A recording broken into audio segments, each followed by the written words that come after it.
Hi, my name is Melissa Philbrook, and I will be presenting on tobacco prevention and control, focusing on tobacco cessation in teens. The evidence-based program I will be presenting on is NOT, which stands for Not on Tobacco. It is a tobacco cessation program used for adolescent smokers. The program is led by trained facilitators conducted in 10 50-minute sessions with only one facilitator to 10 to 12 teens, which are gender specific. The program is intended for current daily smokers, not experimental, who would demonstrate some motivation to quit. These sessions are for teens to learn about tobacco and why quitting is so important. The target population for this program is ages 14 through 18. The goals of NOT is to help teens to quit smoking. If they are unable to quit fully, it is to reduce the number of cigarettes smoked a day.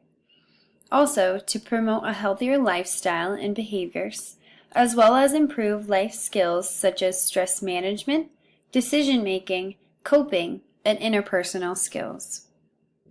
The key question asked here is, can programs such as NOT be effective in helping to prevent and control tobacco use in adolescents? So teens are very diverse in their own way, therefore everyone's story is different as to why they started smoking.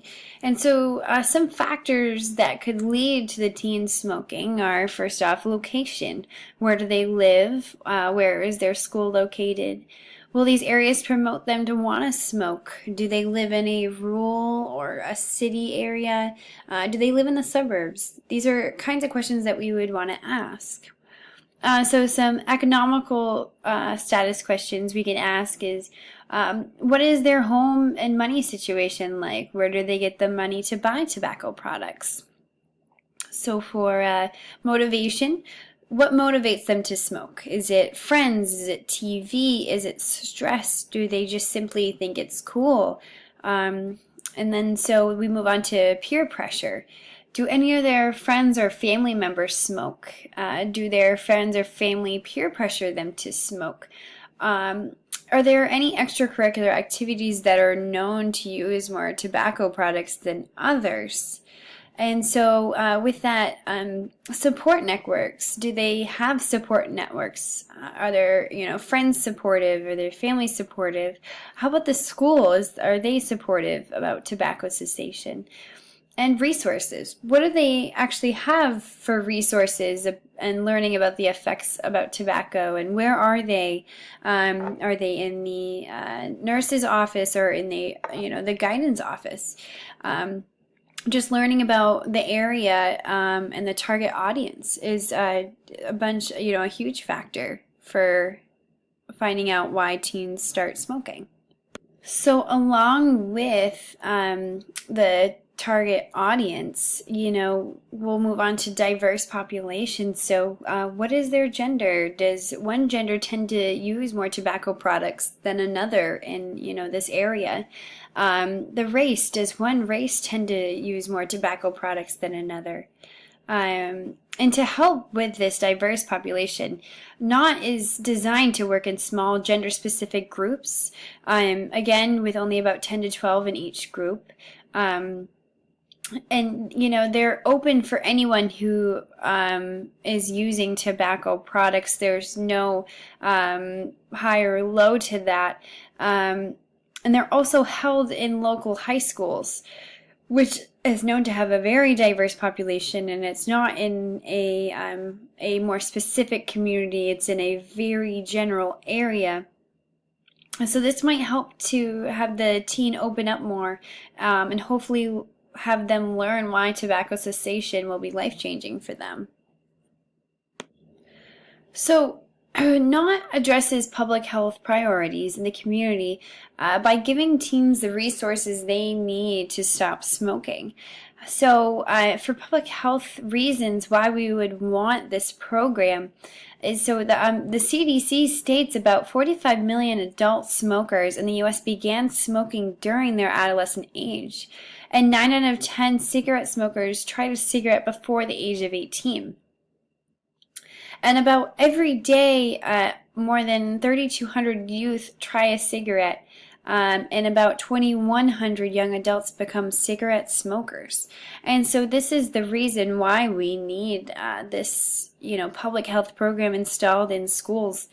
The program is great in school and community settings, either rural or suburb areas. And it's an educational program that can be used as an alternative to existing school tobacco enforcement policies, such as suspension or detentions, which could be greatly utilized through schools to help suppress this tobacco use in teens.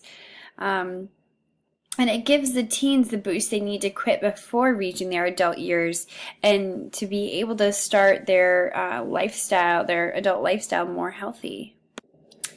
The key players in the development of this program first started with West Virginia's University Centers for Public Health Research and Training, which is a public health training center, which is part of a national network of 10 public health training centers funded by the Health Resources and Services Administration.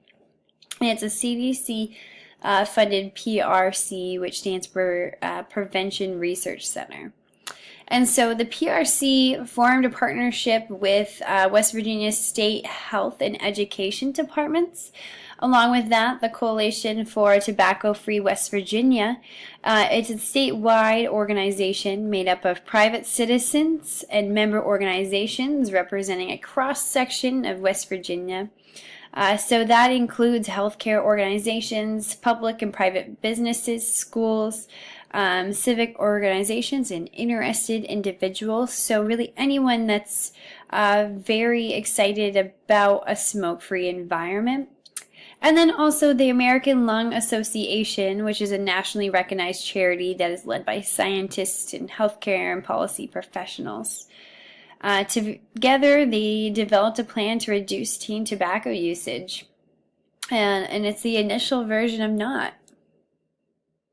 So moving on is the external stakeholders, and there is a boundless amount of external stakeholders, but some play a huge role in the program. And so first off is just the adolescent smokers that, are there. So, the teens can really alter this program if they are not fully motivated. The program might not work for them, which could create a fault in the program. So then moving on is teachers. Sometimes these teachers can be the facilitators if they're trained, but they have a huge impact on the teens' ambition to use this program. For instance, if they have them miss a class to take part in the program, a teacher can put a negative stigma towards the program, making it so that the teens might not want to go. Or, they can put a positive stigma towards it and really push the student to take further initiative on their tobacco cessation. Next is family. If parents and guardians don't agree with the program, their teen might not either. The family, if they seem unmotivated to help them, the teen might become unmotivated, making the program fail for the teen.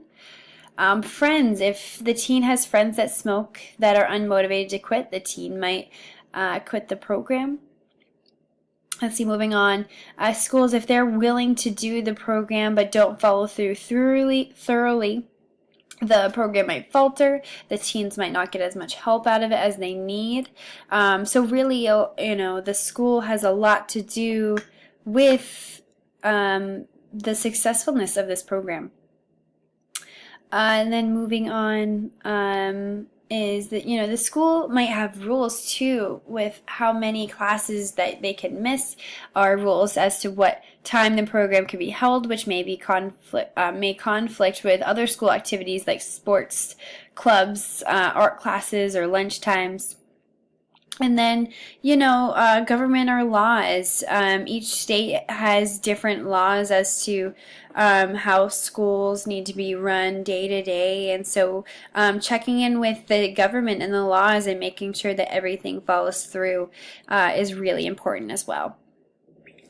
So for funding, let's see, the CDC Prevention Research Center is a huge funder, and then the West Virginia Department of Education, the National Office of the American Lung Association, and the American Lung Association of Florida are all funders of this initial program. For ethical concerns, there were none that I evaluated in any of the studies that I read. However, some questions you could ask are, where are the minor's parents or guardians during this education? And where are the minors getting these tobacco products? Is it from family, friends, or acquaintances? And why are they getting it? And some opponents could be as big as tobacco companies. So we have done a good job as the nation to help suppress and diminish the tobacco companies' power to advertise. However, they still are getting out there and sometimes changing the youth's mind about tobacco products. And that's a very bad thing. And we find that these tobacco advertisements do increase the usage of tobacco. Secondly, the internet. The internet, you see a bunch of videos and music videos, movies, everything on there. Teens, they have it at their fingertips. And so that's advertisement right there. And also with the internet, they could buy cigarettes online, which is making it incredibly difficult to enforce the law. And also, we also found that just, gas stations, teens can walk in and buy cigarettes at gas stations and they're not getting carded for them, and they're not being asked if they're above the age of 18. And so moving on with that, we move on to social factors. So what kind of kids do these individuals hang around? Are they hanging around other adults who smoke or minors? And what kind of program do we need to really get the numbers down in tobacco usage in teens? So economic factors, what is their financial status? What kind of town do they live in? Do they get a lot of program funding from the state? Could their area utilize this program? And so for political factors, to move on with, the law, we have cracked down on the advertisement of tobacco products. And so with that too, we have also suppressed the use of tobacco products in restaurants, airplanes, public parks, school zones, advertisements on television, internet, clothing, etc. And this really has in turn decreased the number of teen smokers. So if we were attempting to get the community to buy in on this program, the best way we could market it would be probably through school newsletters, local online forums, Facebook, social media, flyers around the school, around community halls, and advertisement through local stores. Anything to really get the teens motivated to want to go to this program, and also maybe the parents as well to help motivate their kids to get there. We could convey information about their community and their tobacco usage in minors. We could explain in a few sentences how there's so many leading health effects with tobacco, such as cancer, heart disease, asthma, brain aneurysms, COPD. The list goes on and on. And not that we would want to scare them off, but just kind of get them alarmed about the side effects of tobacco use.